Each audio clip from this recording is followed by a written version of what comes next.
Good afternoon, everyone. Good afternoon.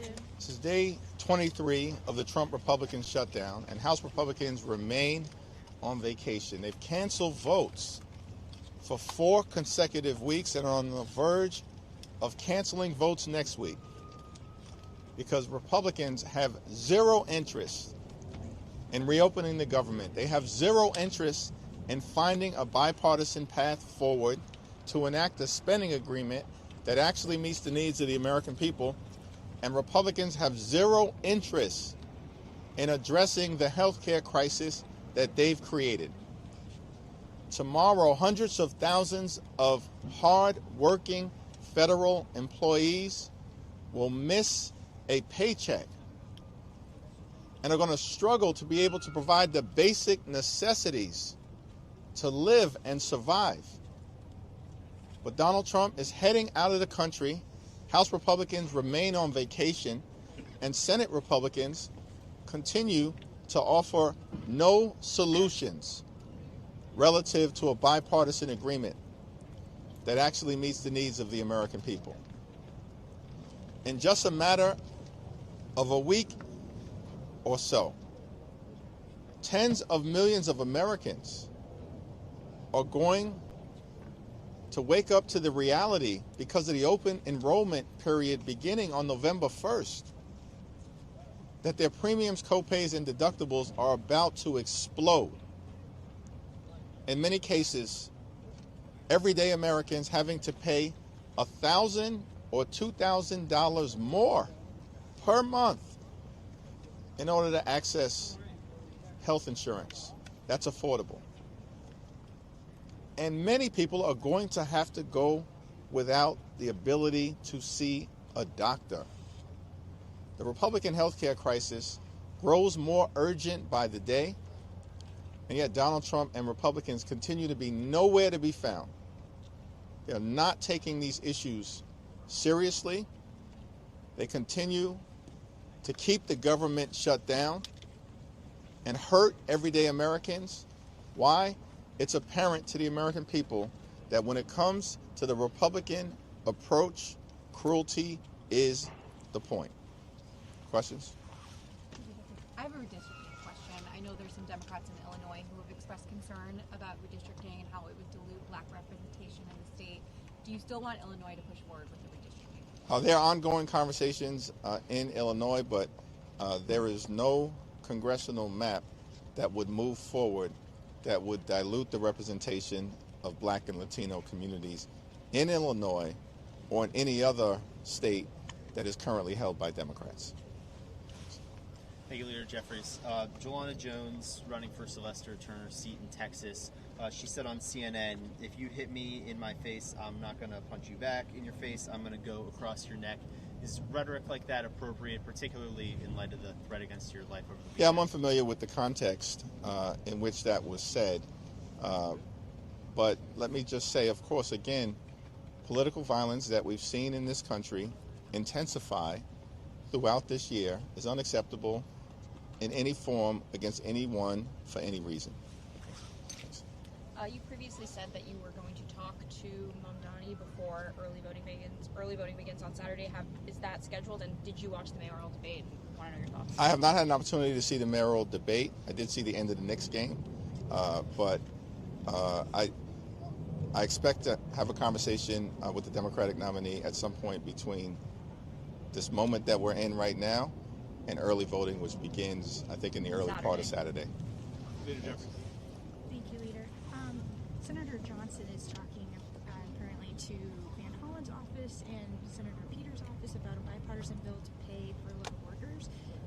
If Speaker Johnson brings the House back in session to vote on that bill, is that something House Democrats could support? It seems to me that Speaker Johnson has no intention of bringing Republicans back to Washington to do their jobs because they're the ones that shut down the government. They can't justify why they shut the government down. We as Democrats have made clear we want to sit down with anyone, anytime, any place in order to reopen the government, stand by our hardworking federal civil servants, find a bipartisan path forward toward a spending agreement that actually meets the needs of the American people. and actually improves the quality of life of the American people, and at the same time decisively address the Republican health care crisis. We've also made clear as House Democrats that we will consider in good faith anything bipartisan that emerges from the Senate. Thanks. Thank you, Mr. Leader. Just want to follow up on the death threat and the Speaker. Just to put a pin in it, have you heard from the Speaker or any member of Republican leadership in the days since the death threat?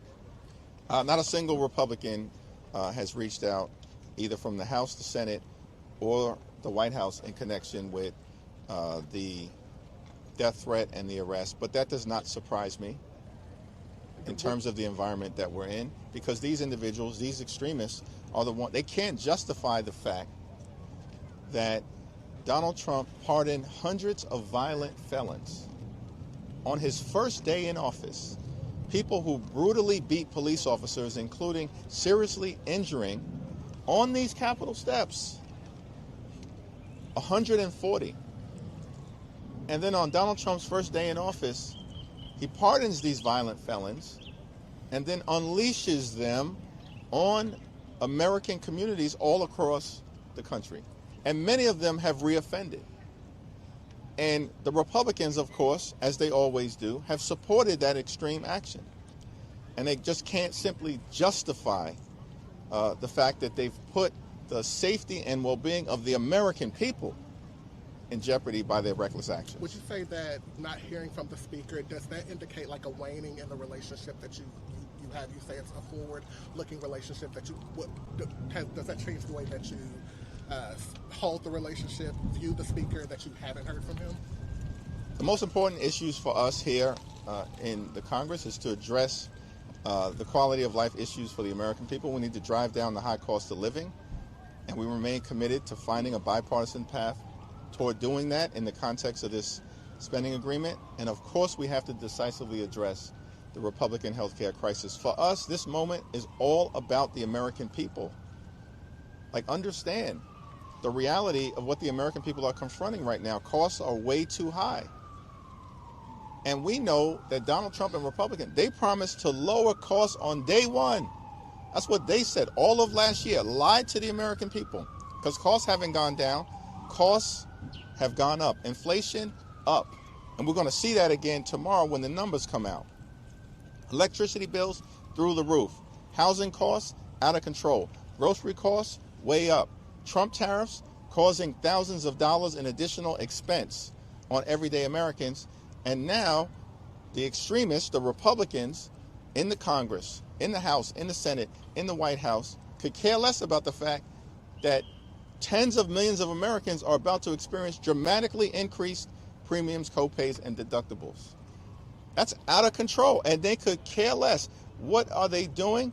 Destroying the White House so that Donald Trump can build a ballroom where he's celebrated like a wannabe king.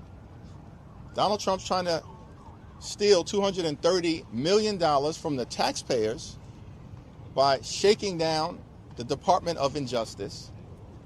And these extremists, they somehow have managed to find $40 billion to bail out Argentina, and they can't find a dime to extend the Affordable Care Act tax credits for working class Americans, everyday Americans, and middle class Americans. The whole thing is a disgrace, and the American people see it. Thank you. On redistricting, we're hearing that you're getting involved in Ohio's redistricting process. Can you expand a little bit about what you're doing, who you're reaching out to, strategy? We are going to support efforts to make sure that there are fair maps all across the country in the face of what Republicans are endeavoring to do, which is to rig the midterm elections by gerrymandering congressional maps, because Republicans know that if the election were held today, they would lose, and lose decisively. Republicans have done nothing to make life better for the American people. The only thing that they've done this year is to enact their one big ugly bill, largest cut to Medicaid in American history. And on top of that, about $186 billion that they took from the Supplemental Nutritional Assistance Program, literally stole this money from the mouths of hungry children, seniors, veterans, and families. And why did Republicans do all of this? So they could reward their billionaire donors with massive tax breaks that they then made permanent. So the Republican agenda has been to hurt everyday Americans in order to reward their billionaire donors. They have nothing to show for the fact that Republicans have complete control of the House, the Senate, and the presidency, which is why Donald Trump and Republicans, running scared, are trying to rig the congressional map and steal the midterm elections from the American people. We will not let it happen. So in Ohio, there's an opportunity to go to referendum if the Republicans at Donald Trump's direction pass a gerrymandered partisan map.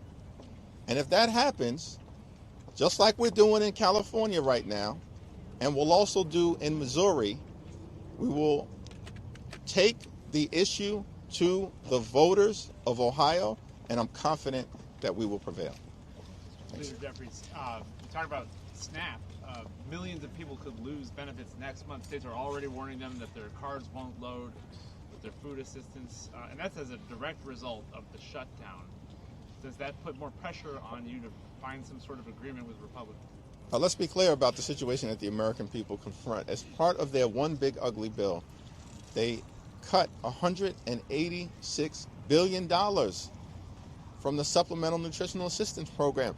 That's the reason why the American people are at risk of going hungry, millions of them.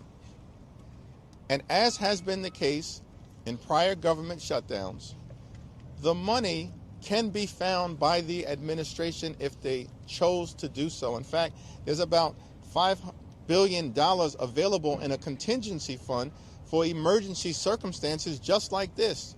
But the administration refuses to agree to use it. Why? Because they want to starve the American people as part of their continuing effort to visit cruelty on everyday Americans. And I think at the end of the day, the administration, as they've done in other instances, will realize that they're being held accountable for having shut down the government. They're being held accountable for inflicting pain on the American people. And they will back away from their threats to starve the American people by depriving them of the earned benefit of nutritional assistance. Leader Jeffries. Mr. Leader, just back on redistricting, have you had any conversations with any legislative leaders in Virginia?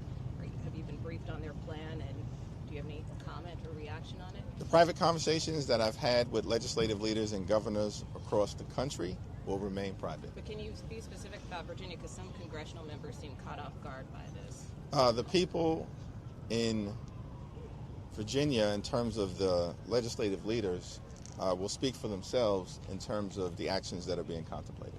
Leader Jeffries, do you have any hope that Mike Johnson will bring the House back to session in the next 2 weeks? And do you think there's any way a bipartisan agreement regarding health care could be made in that time? Yeah, we remain ready, willing, and able to sit down with our Republican colleagues, either here at the Capitol or back at the White House, in order to reopen the government, to find a bipartisan path forward, and to decisively address the Republican health care crisis.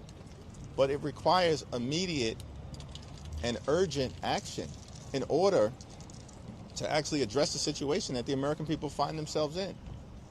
Remember, here's the scope of what we're talking about in terms of this health care crisis. Donald Trump promised to love and cherish Medicaid. And then Republicans turned around and enacted the largest cut to Medicaid in American history, $1 trillion cut. Hospitals, nursing homes, and community-based health centers are closing all across the country now because of what Republicans did in their one big ugly bill. Republican policies have led to a situation where Medicare may confront a $536 billion cut by the end of this year if Congress doesn't act. Because of the Republican refusal to extend the Affordable Care Act tax credits, tens of millions of people are receiving notices right now that their premiums are about to skyrocket, and they're going to face medical bankruptcy or the inability to see a doctor when they, their children, or their families need one. And at the same period of time, Republicans continue to put forward a partisan bill here in the House that would cut about $1.7 billion from the Centers for Disease Control, cut a little under $500 million from the National Institute of Health, and they're depriving the American people of the ability to get life-sustaining and life-saving vaccines. This is the Republican healthcare crisis. It is enormous. It is devastating. It is crushing everyday Americans. And that's why Democrats believe decisive action needs to be taken. Mr. Thanks, Leader. everyone. Thank you.